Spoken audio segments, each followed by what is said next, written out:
Greetings, soul family. Gabby the Divine Pioneer here. Before we get into the video, I just want to clear some energy. Now, I don't know if everybody is using sage, but it definitely works for me. It gives me just this fresh, renewal. It clears out stagnant, stale energy from my space. And when I talk about a message from spirit, from the divine source, I want that energy to be clear, And I usually sage before my videos, but, sometimes I forget, so I'll just do it during the video. So every now and then you'll see me sage before I do some content. Now, the message for today, okay, is something that I always believe in. I always, preach this in a sense. Oh, look, my baby boy. Oh, my screensaver is my son Grant, my baby angel that passed away. Look at him. Oh, my boy always with me. Okay, let me get back on track. The screen will probably go away in a minute. I wrote my notes down because there's a couple things that I need to make sure I don't forget. Because y'all know I go off on a tangent and then I be done forgot half of the damn video. But I got you today. So today's video is called Finding the Opportunity in the Obstacle. I love that. I always say it in different ways, but the way it came to me yesterday, I was like, oh, I like the way that sounds. And I wrote it down, Finding the Opportunity in the Obstacle. Now, I'm going to give you 3 examples of how you can do that. Obstacles come every day, in every way, to every person. We are not exempt from the struggles, from the trials, the tribulations, and the obstacles in this life. Why? It's because we came here for soul growth and for elevation and the evolution of our soul. So when you understand that, you have to realize that you got to take the good with the bad, right? So what you can start to do is look at the things that are would be considered negative. The things that irritate you, frustrate you, make you angry, and find something in that to learn from it. So let's just give you an example of a common obstacle. The first example I wrote down was losing your job. Now, a lot of people, especially in today's world, in the economy, just period, losing a job is detrimental, right? Especially if it's, something that you was not expecting and just out of nowhere, they just fired your ass or you got laid off or whatever. Honey, okay, we all been there at some point, and or if we haven't, you might experience it. But here's what you can do. In losing your job, wouldn't it be fantastic to turn around and utilize that time while you're sitting on unemployment, instead of just looking for another job to get back on the hamster wheel? Start your own business. Be an entrepreneur. It's not easy, but working for somebody ain't easy either. To get up and, work a job and give your soul to a job that can just fire you at any moment. Come on. And you're never going to get rich that way, technically. So flip the shit. Say, you know what?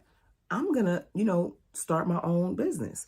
You might be a good chef and you might have a culinary arts degree that you just been sitting on. And you like, damn, I'm a talented chef. I'm working in accounting. They fired me from this accounting job. Maybe this is time for me to actually start a business and what I went to school for. and what I'm passionate about and what I'm really good at. You see how you flip that thing? Flip it, because there's always some opportunity waiting in the midst of a tower moment. In tarot, a tower moment is when everything falls to shit. Tower just drops. But in the midst of that, you can pick up the pieces and rebuild something even better. You know what I'm saying? The next example I wrote down is having health issues. So there's a lot of people, you know, even me, I've had to have surgeries. I've had 2 surgeries to remove cysts. And, you know, what happened was, it was a mindset shift that said, yeah, I could be, you know, depressed about this. I could be sad. I could be, you know, just emotional, and look at all the negative parts of it, right? Because nobody wants to have surgeries. Or you could just, I don't know, start living a healthy lifestyle, maybe. You know what I'm saying? Maybe you could start eating better and exercising and, you know, taking vitamins and drinking your damn water. You know what I mean? Like, maybe this is the opportunity, you know, to be able to leave behind those health issues and, you know, really get yourself in a healthy physical state of mind. You know what I mean? And once I started to realize that, it was almost like something shifted. You know what I mean? It was like, damn, you know, this whole time I could have been, you know, really doing a lot better for myself in terms of, you know, drinking more water and taking vitamins and working out and being healthy. You know what I mean? And eating better. It took those surgeries for me to get myself together. And I'm still getting myself together. You know what I mean? I'm in the gym. You feel me? I'm trying to be consistent. I'm drinking my water. You know what I'm saying? I'm on my shit. But it's because, you know, having a health crisis will scare the shit out of you. And then you take that situation and you flip it and you turn it into something positive. Okay? Like a healthy lifestyle. Now, the third and final example that I wrote down was a painful breakup. And I just did a video about relationships, and sometimes you have to say goodbye to a partner that's like narcissistic and toxic and just no longer serving your highest good, right? Sometimes you have to do that. Sometimes when you have these painful breakups, I think we've all been there at some point where it just feels like the end of the world. You know, somebody you spent so much time with, you know, intimately, and they know you in ways that other people don't know you. And now this important partnership is gone, and you just like feel devastated, you know, and you can wallow in that negative, devastated energy, and it can fester and spill over to in other areas of your life. You know what I'm saying? You can stop wanting to hang out with your friends. You want to be depressed, sitting in the house, watching romantic movies, eating ice cream and crying and cursing out your ex. Shit like that happens, right? Okay. This is how you flip it. Okay. What I wrote was, start a new beginning of self-discovery. Start to love on yourself, and everything that you wanted from that partner that you couldn't get or they weren't able to give you, okay? Start giving that shit to yourself. Run yourself a hot bubble bath when you get home from work. Get you a glass of wine. Put on some nice, relaxing soul music. You know, something that make you feel good. And, you know, make yourself a wonderful ass dinner, even if it's just you. I mean, have you ever made a really nice ass dinner for just you, for yourself? Oh my God. Life changing. You know what I'm saying? When you just sit down and chef it up for yourself, and sit down with your glass, and you know what I mean? And just fine dine at home and watch a good movie that makes you feel good. Read a good book. Listen to an audio book. while you working out on the treadmill and, you know, just getting yourself healthy and in alignment with your assignment.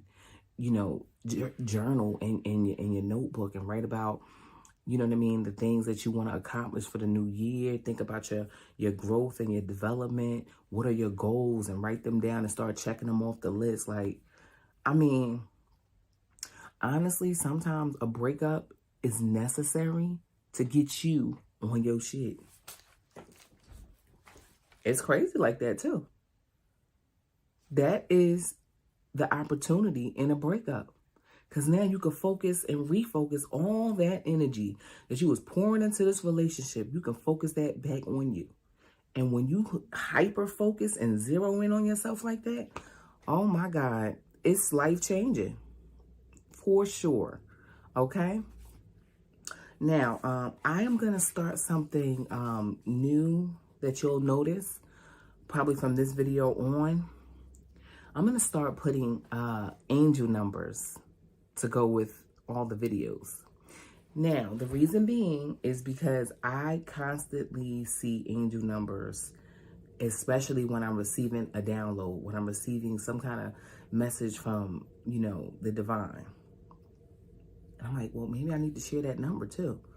You know, at first I was like, oh, maybe those numbers are just for me, you know, because they're synchronistic and they actually coincide with whatever it is that I'm trying to manifest at the time. So I'm like, okay, that's for me. And then I'll give them the message. But, you know, Spirit said, no, give them the number too. That number for them too. And I was like, yeah, you know, that's right. Let me share the numbers. So all week, not just today, but all week, 333. I've been waking up at 3:33 a.m. Not on purpose, because I have to get my kids up to school and they go to school at 2 different times. So, you know, damn well I ain't trying to wake up at no 3:33 in the morning. But at any rate, I'm seeing 333 all the time. So the angel number for this video is 333. And I'm going to put it somewhere on the screen at the end of the video. So if you wanted to take a little screenshot of it, you can. But I'm going to give you some words that's going to be in alignment with your 333 synchronicity angel number. And that's going to be balance, growth, alignment, divine support from your spirit guides and guardian angels, and creative energy, being creative projects. So these are the resonant descriptions that go with the angel number 333. Okay? I'm not going to make this video too much longer, but I do have one more thing that I wanted to tell you. The universe conspires on your behalf to give you all things that you need and want. And all good things come to you in divine order and divine timing. And love and light. Peace.